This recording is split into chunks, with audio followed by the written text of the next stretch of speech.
I still remember the exact second my relationship ended.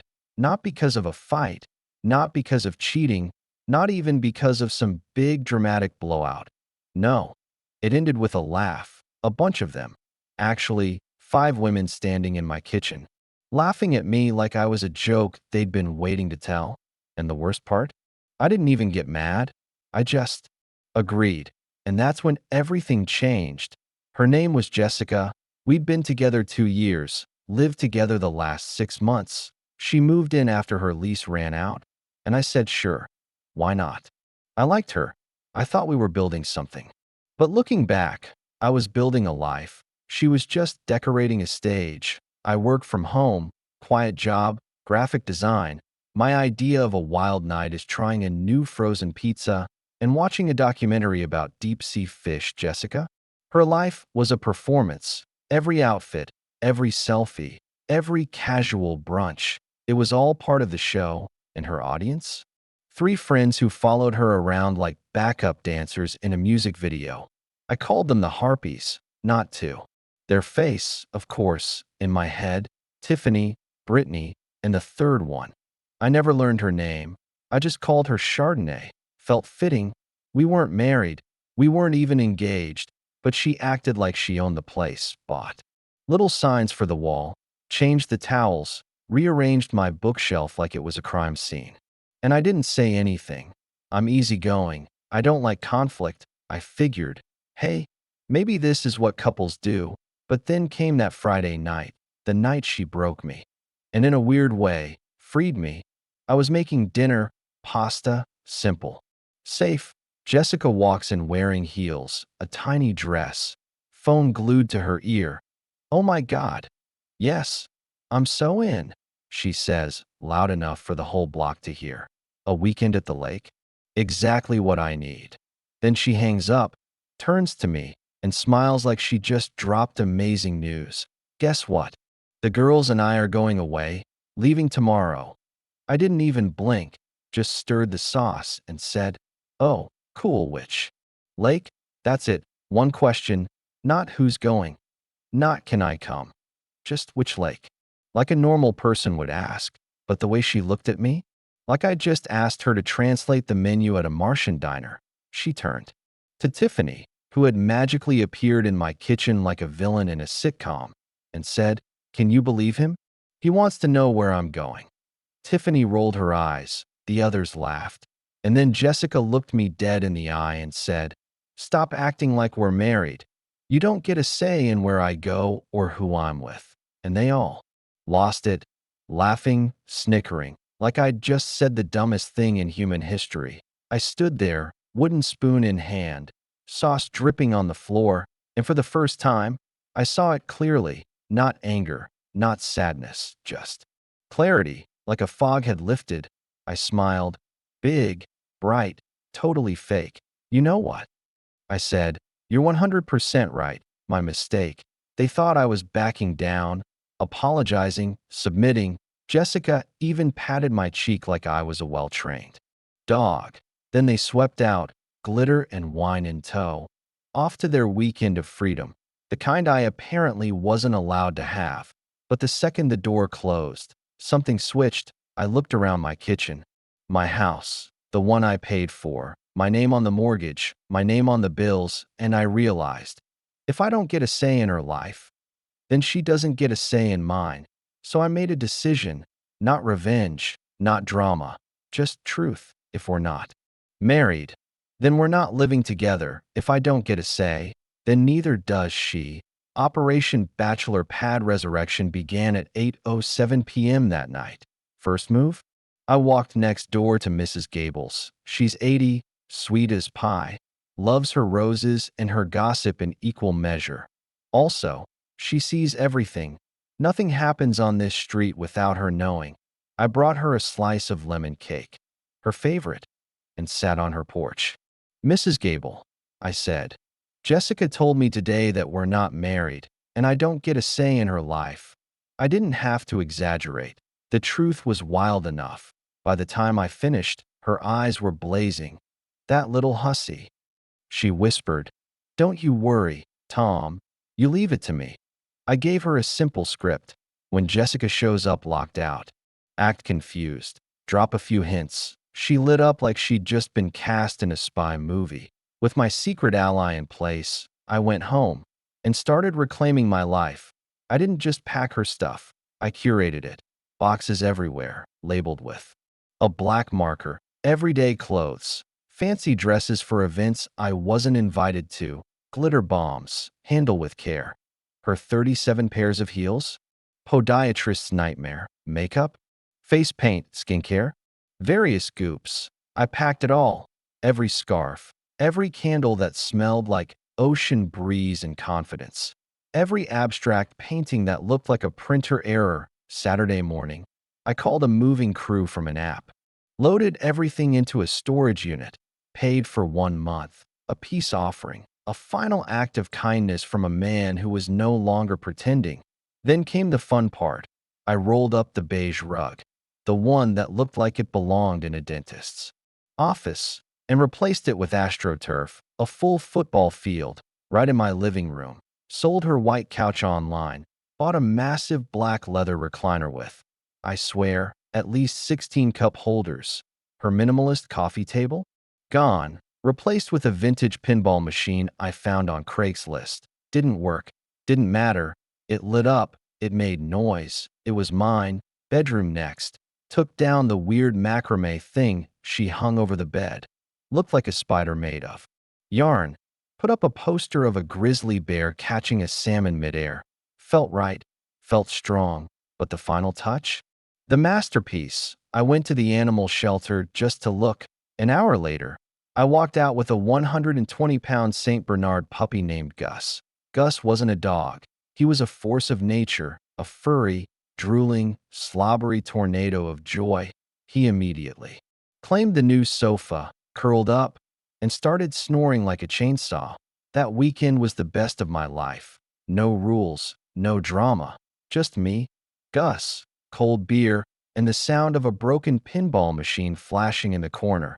I changed all the passwords. My Wi-Fi network? Get your own Wi-Fi password? Not married, lol.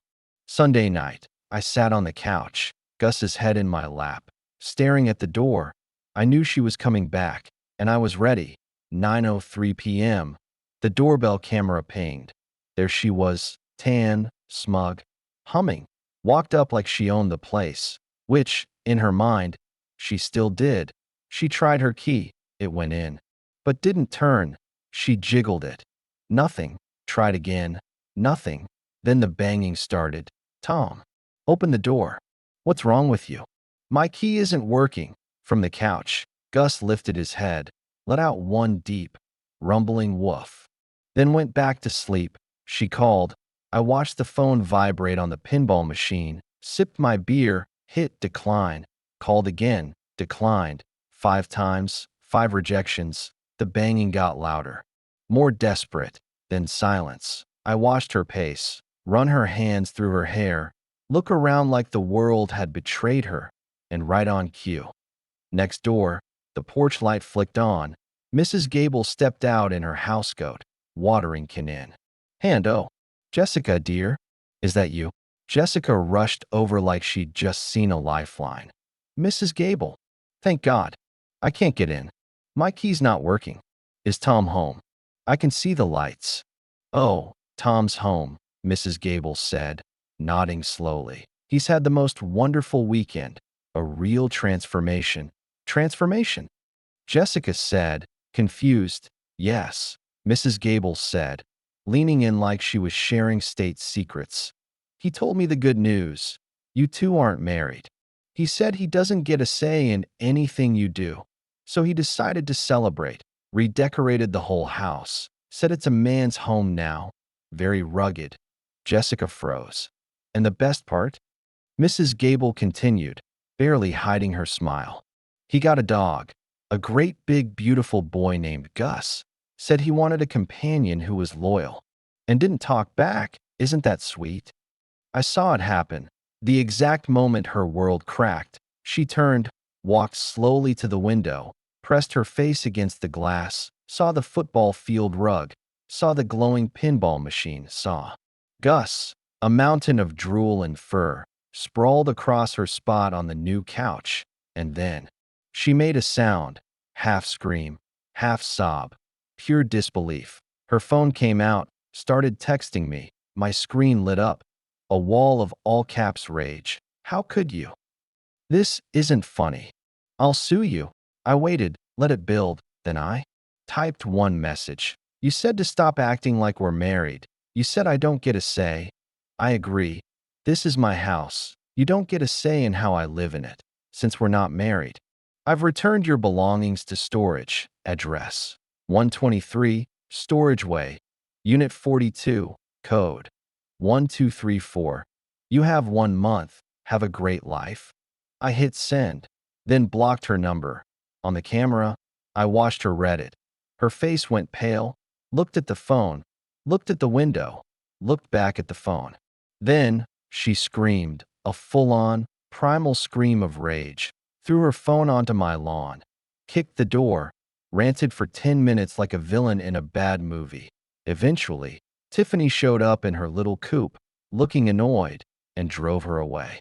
I expected silence. I got noise. The next day, Jessica launched her campaign. Vague posts, sad music. Some people will never appreciate a strong, independent woman, cutting toxic energy from my life. Know your worth. Pathetic. Predictable, paint-by-numbers victim narrative, but I didn't fight back. Not directly. Instead, I posted something of my own on my private page, visible only to mutual friends. Just 3 photos. First, my living room a month ago. Beige couch, sad little bowls. Feels like a waiting room. Caption: before. Second, my living room now. Football rug, leather couch, glowing pinball machine. Gus sprawled like a king. Caption: after. Third, a selfie. Me and Gus on the couch, both smiling, both happy. Caption: decided to redecorate based on my new relationship status. Was brought to my attention that I'm not married and don't get a say in things. So I'm embracing my freedom. Hashtag bachelorpad, hashtag dodgescaplet, hashtag no stay. I didn't tag her, didn't comment, just let it sit. It exploded. Friends who'd been sending Jessica, thinking of you, messages suddenly started laughing. Texts came in. Dude, she said that? And you just believed her. That dog is your spirit animal. She really thought she could act like a queen and you'd still serve tea? The narrative flipped fast. It wasn't psycho boyfriend kicks out girlfriend. It was girlfriend publicly humiliates boyfriend, then acts shocked when he takes her seriously. The harpies went quiet.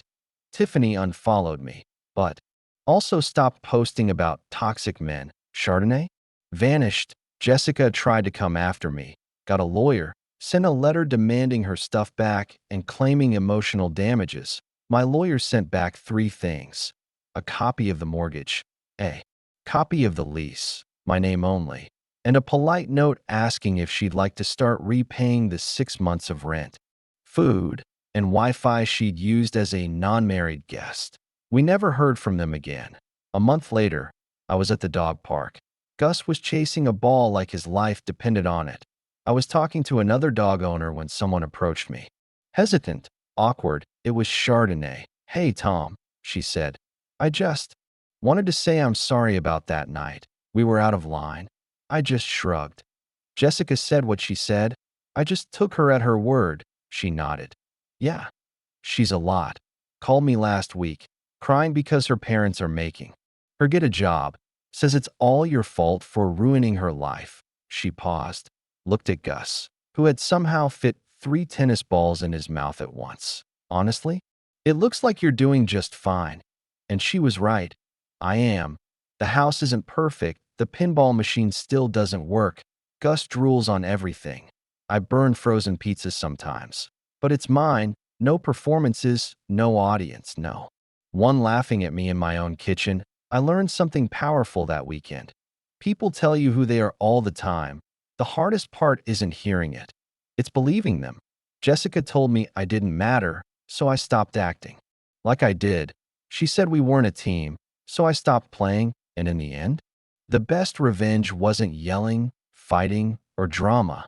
It was peace. It was a dog named Gus. It was a Wi-Fi password that said everything. And if you're watching this, and you're in a relationship where you're always the one bending, remember this. When someone tells you don't get a say, believe them, and then live like you never did. Because sometimes the most powerful thing you can do is just stop pretending.